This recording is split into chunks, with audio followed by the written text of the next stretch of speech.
kayo sa bahay? Ano? Mag-iisa lang ako doon. Baka mamaya may mangyari sa akin. Nandito na rin lang naman ako, makakatulong pa ako sa inyo. Nagpapagod ka na naman po eh. Sasakay kayo ba? Oh, Chansu, gano'n ka totoo na pinadalahan ka daw ni Ma'am Morgana ng damit pang patay? Oo nga. Ano?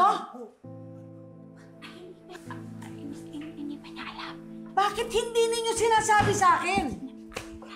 Ha? Ay, sorry la. Ayaw po kasi namin ma-stress pa po kayo eh. Eh talaga! Ilang yung Morgana na yan, advance mag-isip? Humanda tayo! Chansu! Relax ka lang po. Di ba kakagaling nyo lang po ng procedure? Opo. Huwag na kayo mag-isip la. Opo. Chansu, tsaka po, relax lang po kayo. Inom po muna kayo ng tubig. Chang! Saka la, di ba kakagaling nyo lang po sa operasyon, kaya magpahinga po muna kayo. Ganun lang talaga. Opo, Chang. Magaling. Tsaka di ba dapat po mapait po tayo para maganda po yung resulta na ibibigay ni Lord. Tubig po muna kayo, Chansu. Chill lang po kayo dyan. Ayan po. Buksan natin. Buksan natin ang masarap din eh. Nakita ko yan. Naku, Kelinit yan eh. Ay, ba't ko La, po? may resulta na daw po yung biopsy ninyo. Ha? Ko? Talaga?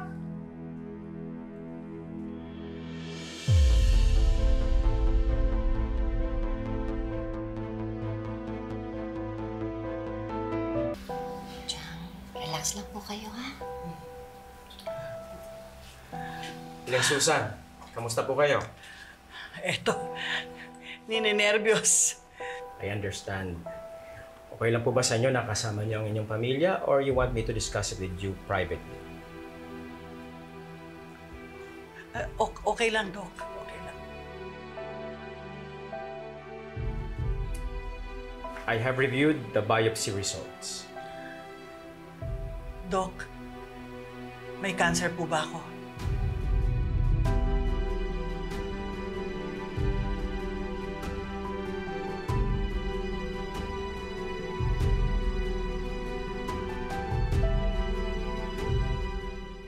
Benign.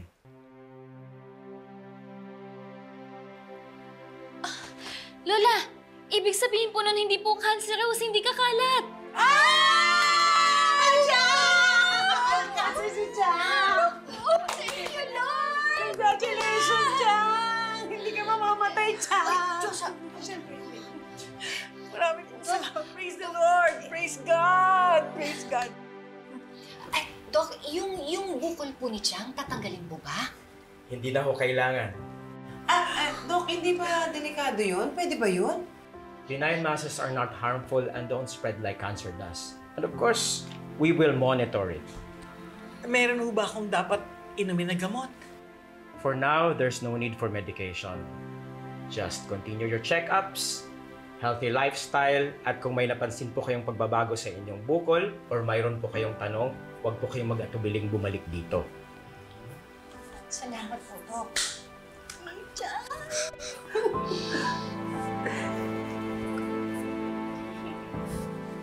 Salamat, Doc.